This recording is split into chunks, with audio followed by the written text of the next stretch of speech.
This podcast is brought to you by the Islamic Center and NYU. For more information, visit our website at www.icnyu.org. Assalamu alaikum.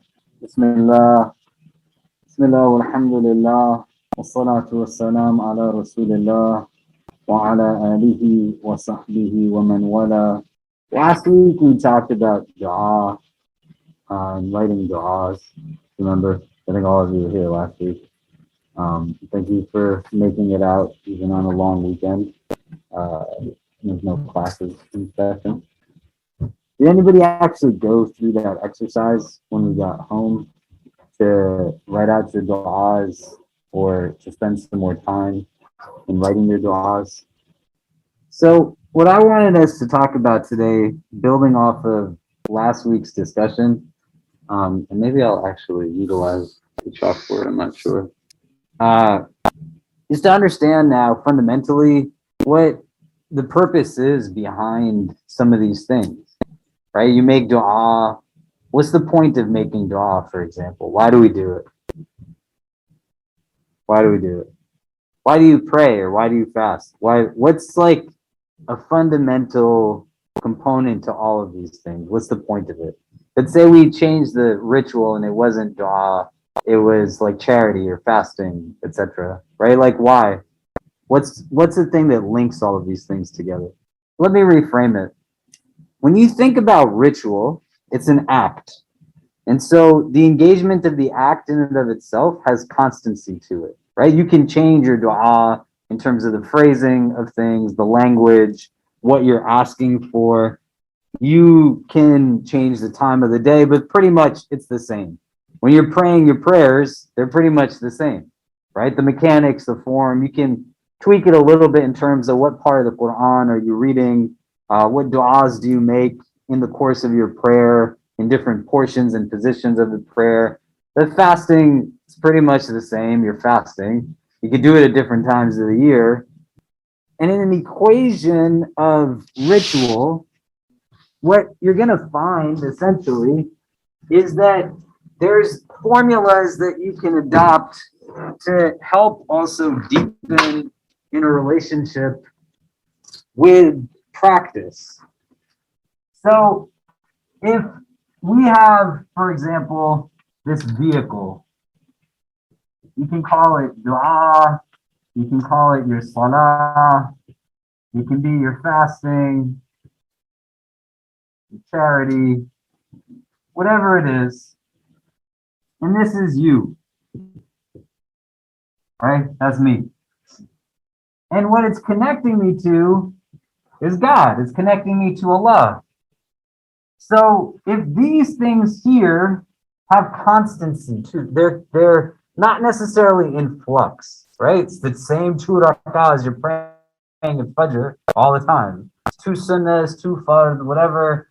You're fasting in Ramadan, it's pretty much the same, right? The mechanics don't change as such, right?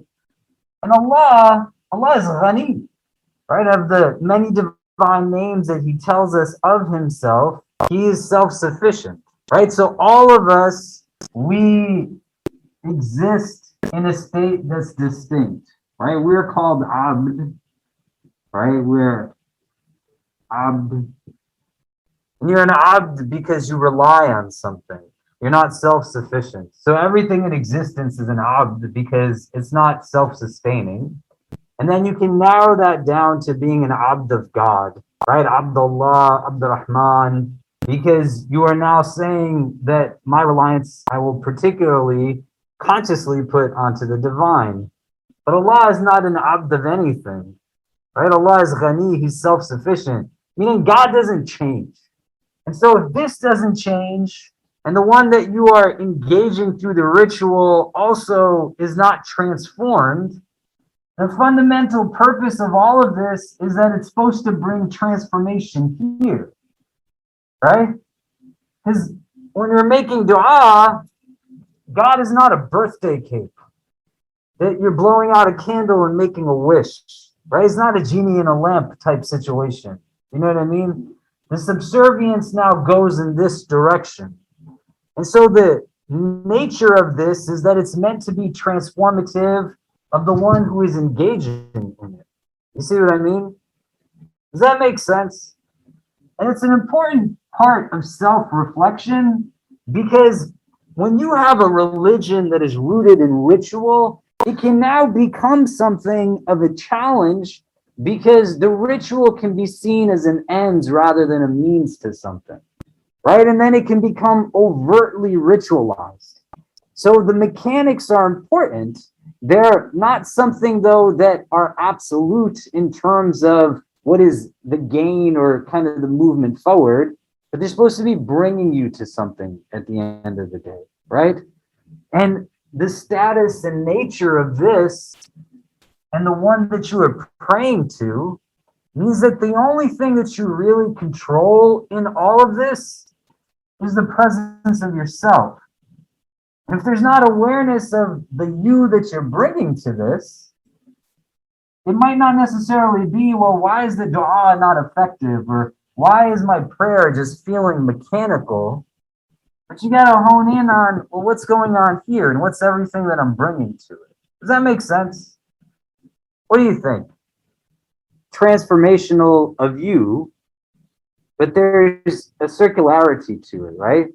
That in order for it to be transformational of me, I also have to know who I am when I'm coming to it.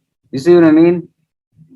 So if you're coming to your prayer, your fasting, your charity, and you're in a space of just exhaustion, you're in a space of just stress, or you're in a place where you're just building in distraction, right? A good friend of mine was staying over my place. He's really into basketball. NBA finals are going on. Time to pray. And he said, okay. And in my apartment, which I'm hoping, inshallah, many of you will be able to come to again soon for dinner and things, which we normally do. If you come to my apartment, you'll see that where we have the TV in our living room, that's also kind of the direction of the Qibla. My friend was over and I said, let's pray, the time's finishing. And he just muted the television and it's still on. So it's like you're praying to the TV screen and you can see Kyrie Irving's still on TV, Kevin Durant's still on TV. I'm like, hey man, you gotta turn the TV off. So he turned it off. But fundamentally, the state of his prayer is going to be rooted in also the person that he's bringing to it, right? So like, hadith that tell us things such as there's no prayer when food is served. Doesn't mean that you don't pray, but you've already created the distraction that's going to take away attentiveness, right? Don't pray like a rooster. The Prophet says, like pecking at the ground. So if you're just going at it in a space where you're just running through it, rapid fire, you're in a state of agitation. You have an argument with a loved one. You're in a space where things are not necessarily feeling so good with somebody. All of those things are going to still catch up to you. I think in the coming weeks, what we'll start to do is look at now a specific set of topics attached to a structured discussion. I want to look at the first 10 verses of Surah Al-Mu'minun because they have characteristics that I think can allow for us to delve deep. Or we'll look at one of two books that I had mentioned in the beginning of our halaqah. But as a point of where we're at right now, some of the things that we can engage in to help us, right? Like if you're praying and you want to know where you're at in the course of your prayer, we have a concept that you'll see in Surah Al-Mu'minun that's called khushu'. Khushu' is concentration, humility, etc. There's focus, right? And the idea isn't to just pretend like the world doesn't exist. Because when you learn to be the imam, you learn to listen. If you make a mistake in your prayer, you learn to listen to someone correcting your prayer because they're going to say subhanallah if you made a mistake. So if focus is about not being able to hear anything, well, how are you going to hear the guy correcting you if you make a mistake if you're not able to hear anything? Right? Or we're taught that the Prophet ﷺ, he would shorten the prayer if he heard a child crying, so as to not distress the mother. Right? He's sent as a mercy to the world. How can he do that if he's not able to hear that the baby is crying? Right? That's not what focus is. Focus, though, and concentration It's something that we'll talk about a little bit more in detail in the coming weeks. But I want you to think about when you're standing to pray, the thoughts that come into your head, those are usually not unimportant things. And quite often they're telling now about, well, where's really my mind at? What are the things that are agitating my inside? It's not always just, oh, this carpet has such a nice design to it. Or I wonder what that crumb is over there. Or there's a bug that's walking across the entire room. But in your head, now when there's supposed to be stillness or the adoption of concentration and focus, the restlessness that comes up is giving a good indication as to what's really preoccupying the mind, right? So you're trying to be in a state now where the attentiveness is there and the heart is at rest, but the heart can't be at rest if there's something that's causing it to go in all different directions. You get what I'm saying? I want you to take a minute now, just in your notebooks, whatever, like we said last week, you have things to write in. I want you to think, what gets in the way? Like, what is it that starts to now take hold of my thoughts? What are things that come up that are making the self that I'm bringing to these practices? It kind of disrupts it. It creates that unease. What's pulling at me so that it's hard for me to sit and even make some kind of dua, right? What's immediately in my head when I'm in this place? And that can be situational too. It's not easy, right? You can walk to class and you got 10 minutes now between two classes and Maghrib is coming down and you're finding an empty classroom and you're wondering who's going to walk in on me while I'm praying. It's not easy, it's disruptive. So don't think about it as a good or a bad thing, right? These are things that are difficult. It's very easy for people who have a certain amount of privilege, right? Like I literally work down the hall and down the hall for me is a prayer room. You don't have a traveling prayer room. So you don't want to think in a mode of self-deprecation, but you think in the course of your day, when you're trying to figure out how to now make this transformational so that I have presence in these things, right? I made wudu in Kimmel, and I was literally had my foot in the sink, washing it. You all are Muslim, right? And the lady walks into the bathroom and she's staring at me with my foot in the sink. And I think one, she was confused because like, who's this man in this bathroom? And two, why's he got his foot in the sink? Right? That was just where she was at. It's hard to concentrate in moments when you're wondering, is somebody going to come in, come out? That's just an example, right? What are other things that come up? Like if I'm not doing so well, my wife and I are arguing. We just had an argument. I'm going to stand to pray Dhuhr. Or she and I haven't talked to each other for a couple of days because I said something dumb to her, right? Those things are going to pop up here. And some have continuity to them, right? Some are things that have happened to us over time. Some are different types of anxieties and agitations. I want you to just take 3-4 minutes. What are the kind of things that come up in your presence when you're engaged in some of these practices, right? Where do your thoughts wander to? What's catching your thoughts, taking away from your attention? Does it make sense? And then we'll come back and we'll discuss some of that. Yeah. So it's tough, right? So to be reasonable with oneself and to understand now that, like we talked about in one of the first weeks, you're made up of a lot of different components. And the frames that we want to understand some of this in is now also, hey, it's hard because different circumstances will yield different things. So maybe the starting point isn't what agitates me, but the starting point is what creates rest within me. Where do I find stillness? Where do I find relaxation? Right? I had a young woman who came to see me who is a survivor of abuse, right? May Allah make things easy for her and for all those who find themselves in these places. And she and I spent a lot of time talking about different things for her own healing in relation to faith and God. And as she was moving forward, she came to a halt because she found out that the person who had assaulted her had now also assaulted somebody else that she knew. She's sitting in my office again. She says, I don't feel anything in the course of my prayer. And I feel like everything is just broken inside of me. And so we started to talk about this now. And I said, tell me, where do you feel like light? Where do you feel more at rest? She said, I really enjoy running. I said, what does it feel like when you run? And she says, when I go and run, I feel like all of the stress just leaves me. And all the heaviness is just gone, and everything inside just feels very free and liberated. I said, did you ever try praying after you run? And she said, no. Like, do we do that?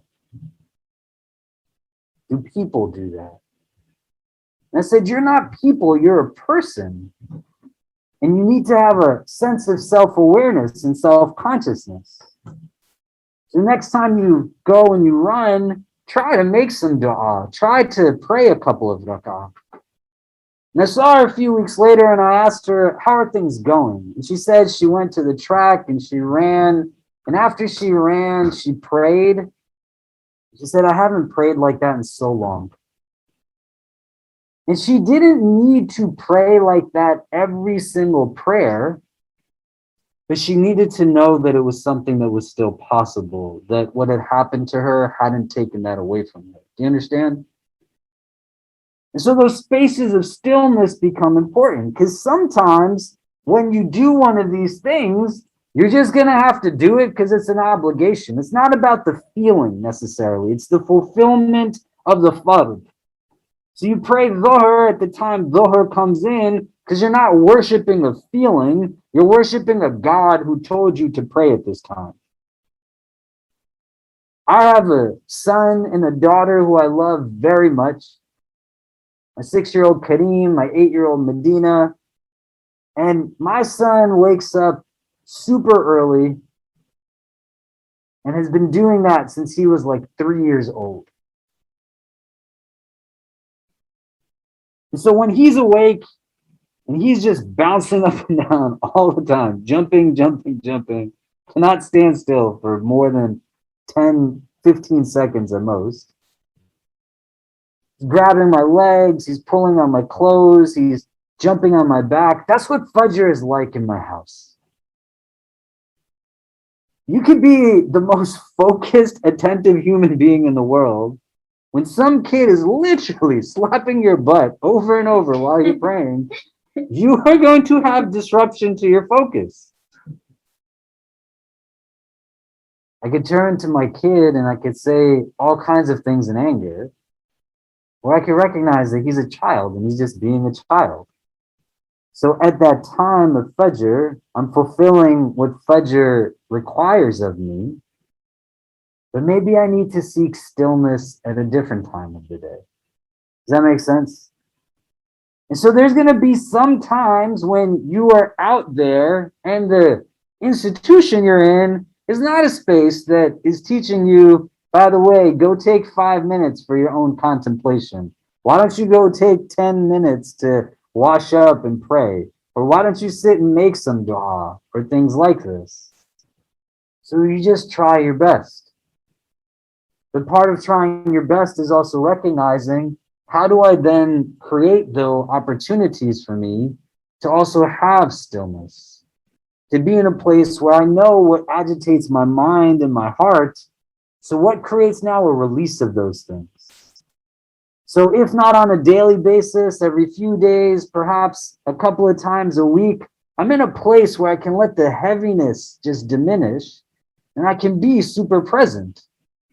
Sayyid ibn Musayyib, rahimahullah, who is a great scholar of our tradition, he used to say that I could tell when my dua was being accepted because the goosebumps would just riddle my arms and the tears would be dropping from my eyes, but I also just didn't want to stop praying.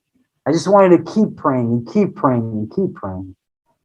It's hard to do that when you have 10 minutes in between classes, or you're stuck in a place and you're trying to find a dressing room to pray in because you don't know how to do that in the streets of Manhattan.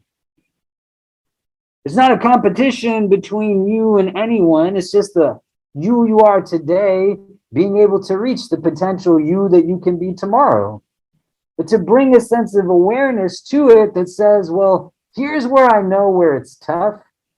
And here's the circumstances that I know that are going to make it hard. And so all I can do is pray those 2 rak'ahs. I was at Tandon giving the khutbah, and the first week I was there, they said, you got to end well before 2 so people can go to class. Now I gave it again a month later, and they said, you cannot end until people whose class finishes at 1:55 can make it here. I said, how in the hell do you want me to both end before 2 and not end before people who are leaving other buildings at 1:55 are going to get here? They're like, no. But that's where there's mercy in our tradition, that for some people, Jummah is just going to be that they catch the end of that last rak'ah. When we were open to everybody, the guys who sell you chicken and rice come to pray here. Those guys can't jump out of their cart for an hour and a half to come and sit in Jummah. They got a few minutes to run in and catch what is the minimum, but for them, it's the most that they can do. And so you start to build that sense of self into your routine. So I want you to take a few minutes now and just think for yourself, not just about spaces or people, but circumstances, entire environments, to take into consideration that you also have an aql, you have a qalb, you have a jasad, you have a ruh, you have a nafs, you have irada. What is like a space or a place that you can be in that creates that sense of rest and relaxation for you, right? Just like this woman that I told you, she knew of herself that when she runs, it causes the agitation to release. And when she said to me, do people do that? And I said, we're not people, you're a person. You have an individual heart that's precious. You're not creating worship, right? We talked about this hadith 3 weeks ago, that the Prophet ﷺ says the entire earth is a masjid, right? So she's just picking a different place to pray. But she's bringing now more of her own presence to it. You see what I mean? So what's that circumstance for you in the ideal sense of it? Spaces, environments, individuals. What's the situation where you find rest in that you can then also add on to it a few minutes of dua or a couple of rak'ahs of prayer? Does that make sense? It doesn't have to be complex. It could be as simple as, I love coming to Hana's art class, and I like sitting with people and drawing and just being away from everything else and letting the moments where I'm sharing and laughter and also just calmness. Maybe that's a time after which I sit and if I make dua for a minute or two, because I feel a little bit more open than restricted inwardly. You see what I mean? If you take a few minutes now, you can think about that. Again, if you could write it to yourself. What are like these spaces, these situations, these environments that allow for there to be ease, that allow for there to be that kind of rest inwardly? And we'll come back and discuss for a bit. What are some of the things that are coming up?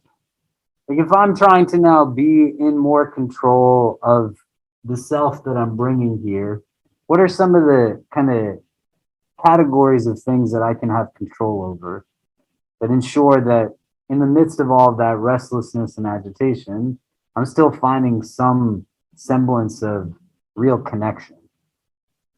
Because there's a physical component to this, right? Like you're not going to be able to stand in the late hour of the night to pray if your body is in a state of just kind of agitation, like the physical body. But it's going to be hard to get up at sunrise when your body's also exhausted. Okay. Anything else? So when you're applying this now to these various things, how much of this actually gets put into like my daily prayers, my dua, etc.? Do you know what I mean? Does that make sense? Like, is there a lot of room to add this kind of consideration here? We're talking about a 24-day period and 7 days a week. And in the course of that, where do you have room? And if the answer is I don't have room, like you're kidding, you're lying to yourself, right? Because I'm much busier than all of you are. I can say with super comfort. And I still make time to have some spaces for myself in these groupings as well as other things that are not mentioned here, right?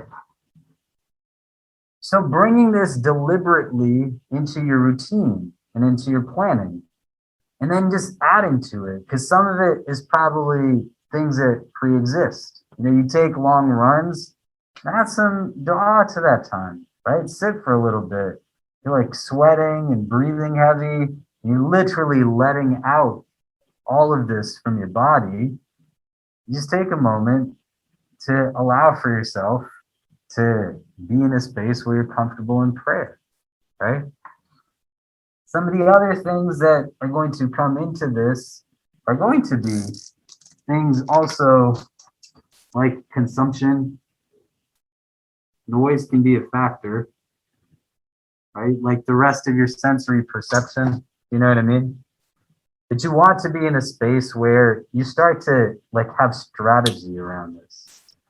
Because otherwise, as you get older, it's going to be easier to just say, well, all of these things just have to happen. Right? The whole point is that when you're 6 or 7 or 10 or 15, you learn the mechanics, but then you've learned them and you move past them. But now you figure out how to adapt them. You know how to make wudu at this point, right? Now you got to figure out, how do I make wudu a spiritually meaningful act? You see what I mean? So if the crux of my day is spent in spaces where it's hard for me to be in that state, then I still am making time to build into my routine on a regular basis things that I don't have to then worry about those other stresses. You see? And that can be also attached to not just things that are purely ritualistic in their form, but also things that are like charity, for example, volunteerism, right? Because the people that you hang out with and your time management and all these things are going to play a role in determining, hey, should I go visit sick people in the hospital? Should I go spend some time at the soup kitchen? Or am I just going to be in a space where that's not the norm elsewhere, and I'm going to continue to just follow what is deemed to be normative by others? Does that make sense?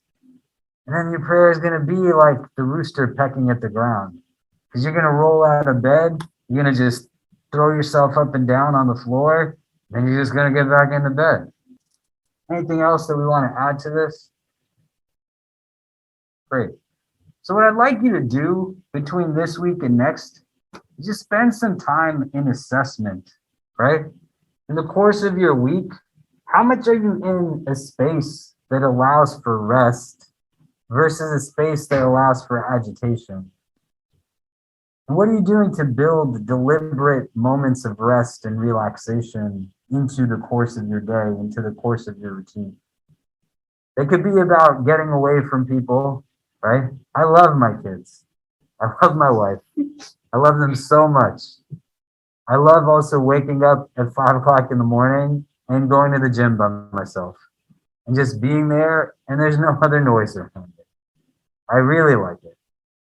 But it helps me to love the time I have with them that much more, because I'm crafting now into my routine something that allows for me to still have that space of quietness to me. I don't have to disrupt like my running or my exercising to time limits that are not what I'd like for them to be, right? Or at the end of the day, when I'm done with this halaqah and everything else is done, I'm going to choose to walk home as opposed to getting on a bus or getting into a car or a taxi. And I'm going to choose to not put any type of headphones in my ears. I'm just going to walk and I'm going to look at stuff around me. I'm going to allow for that to be a way to wind down from the day. You see what I'm saying? It's simple things that can help us to then allow for the dua to be transformational of the self, the prayer to be transformational of the self, right? And it doesn't have to take on those major stresses that are popping up in our head only, and then it becomes a little bit harder to move around. If you would like to listen to more, please donate to www.icnyu.org/donate. For more of our virtual programs, go to www.icnyu.org/classes. If you have any questions, email us at info@icnyu.org.